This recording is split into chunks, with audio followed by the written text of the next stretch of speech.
അസ്സലാമു അലൈക്കും വറഹ്മത്തുള്ളാഹി വബറകാതുഹു. ബഹുമാനപ്പെട്ട ഉസ്താദന്മാരെ, പ്രിയ മുത്തഅലിം സുഹൃത്തുക്കളെ, ഇമാം മാലിക് ഇബ്നു അനസ് റളിയല്ലാഹു അൻഹുവിന്റെ മുവത്ത എന്ന വളരെ പുരാതനവും വിശ്വസനീയവുമായ ഹദീസ് ഗ്രന്ഥത്തിൽ വന്ന ഒരു സംഭവമാണ് ഞാനിന്ന് നിങ്ങളുടെ മുമ്പിൽ അവതരിപ്പിക്കുന്നത്. അധികം വൈകാതെ നമുക്ക് ഈ കഥയിലേക്ക് കടക്കാം.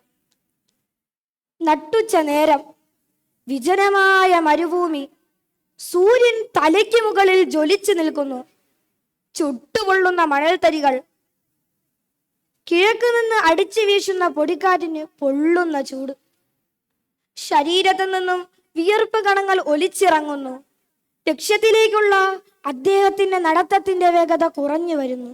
അതെ, ആരാണയാൾ? മദീനയെ വിറപ്പിച്ച രണ്ടാം ഖലീഫ ഉമർ ഇബ്നുൽ ഖത്താബ് റളിയല്ലാഹു അൻഹുവിന്റെ മകൻ അബ്ദുല്ലാഹി ഇബ്നു ഉമർ. അതെ, മഹാനവർകൾ ക്ഷീണിതനാണ്. ചുറ്റുപാടും നോക്കി, ആരെയും കാണുന്നില്ല. അദ്ദേഹത്തിന് തളരുന്നത് പോലെ തോന്നി. പെട്ടെന്ന് അങ്ങ് ദൂരെ ദൂരെ എന്തോ അനങ്ങുന്നതായി അദ്ദേഹത്തിന്റെ കണ്ണുകളിൽ പെട്ടു. അദ്ദേഹം നടത്തത്തിന്റെ വേഗത കൂട്ടി, കാലുകൾ വലിച്ച് വേഗത്തിൽ നടന്നു. അതൊരു മനുഷ്യനാണെന്ന് തോന്നുന്നു. ആശ്വാസമായി ഒരിറക്ക് വെള്ളമെങ്കിലും അയാളിൽ നിന്ന് കിട്ടിയേക്കാം. നടന്ന് നടന്ന് അവിടെ എത്തി. തെറ്റിയില്ല, അതൊരു കുട്ടിയായിരുന്നു. കയ്യിലെ നീണ്ട വടി ഉപയോഗിച്ച് ആ കുട്ടി ആടുകളെ നിയന്ത്രിക്കുന്നു. അടുത്തെത്തിയപ്പോൾ ഞാൻ സലാം പറഞ്ഞു. അസ്സലാമു അലൈക്കും വറഹ്മത്തുള്ളാഹി വബറകാതുഹു.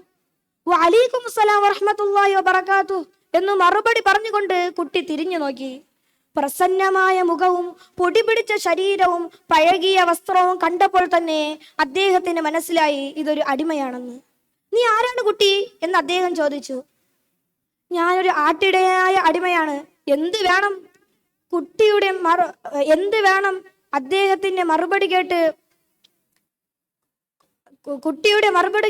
അദ്ദേഹം പറഞ്ഞു, നീണ്ട യാത്രയിൽ ദാഹിച്ച് ക്ഷീണിച്ചു പോയി.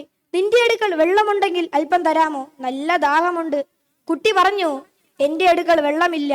ഉണ്ടായിരുന്ന വെള്ളം തീർന്നുപോയി. അത് സത്യമാണെന്ന് അദ്ദേഹത്തിന് തോന്നി. പെട്ടെന്ന് അദ്ദേഹത്തിന്റെ കണ്ണുകൾ ആടുകളിലേക്ക് തിരിഞ്ഞു. നിറഞ്ഞു തുളുമ്പിയ അകിടുകൾ. എങ്കിൽ ഒരാടിനെ കറന്ന് അല്പം പാൽ തരാമോ? നല്ല വിശപ്പുണ്ട്. വിനയം തുളുമ്പുന്ന അദ്ദേഹത്തിന്റെ ചോദ്യം കേട്ട് കുട്ടി അല്പം ശബ്ദത്തിൽ പറഞ്ഞു, ഇത് എന്റെ ആടുകളല്ല, ഞാൻ മേയ്ക്കാൻ വേണ്ടി കൊണ്ടുവന്നതാണ്.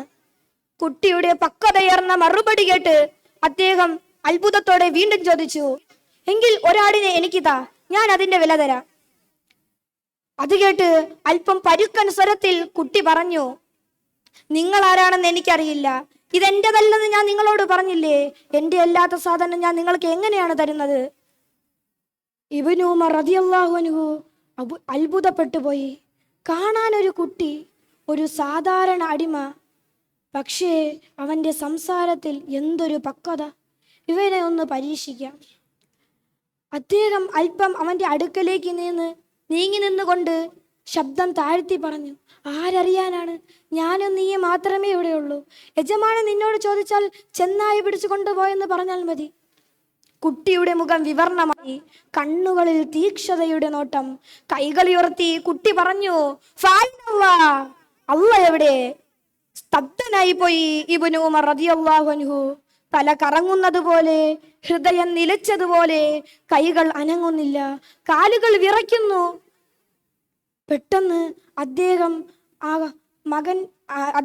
ആ കുട്ടിയുടെ കയ്യിൽ ചുംബനം നൽകിക്കൊണ്ട് യജമാനന്റെ കയ്യിൽ നിന്ന് മോചിപ്പിച്ചതിനു ശേഷം കുട്ടിയുടെ അടുത്ത് പറഞ്ഞു, മകനെ, നിന്റെ ഒരു വാചകം നിന്നെ ദുനിയാവിൽ സ്വതന്ത്രനാക്കിയിരിക്കുന്നു. അത് നിന്നെ ആഖിറത്തിൽ മോചിപ്പിക്കുന്നതാണ്. സുഹൃത്തുക്കളെ, എത്ര അർത്ഥമായ ചോദ്യമായിരുന്നു ആ കുട്ടിയുടേത്. നമ്മുടെ ജീവിതത്തിലും ഈ സൂക്ഷ്മത നാം പാലിക്കണം. നമ്മുടെ ഓരോ അടക്കങ്ങളും രഹസ്യ പരസ്യങ്ങളും അല്ലാഹു സുബ്ഹാനഹു വ തആല കാണുന്നുണ്ടെന്ന ചിന്തയോടെ, സൂക്ഷ്മതയോടെ നാം ജീവിക്കണം. അല്ലാഹു അതിന് തൗഫീഖ് നൽകട്ടെ. ആമീൻ. അസ്സലാമു അലൈക്കും വറഹ്മത്തുള്ളാഹി വബറകാതുഹു.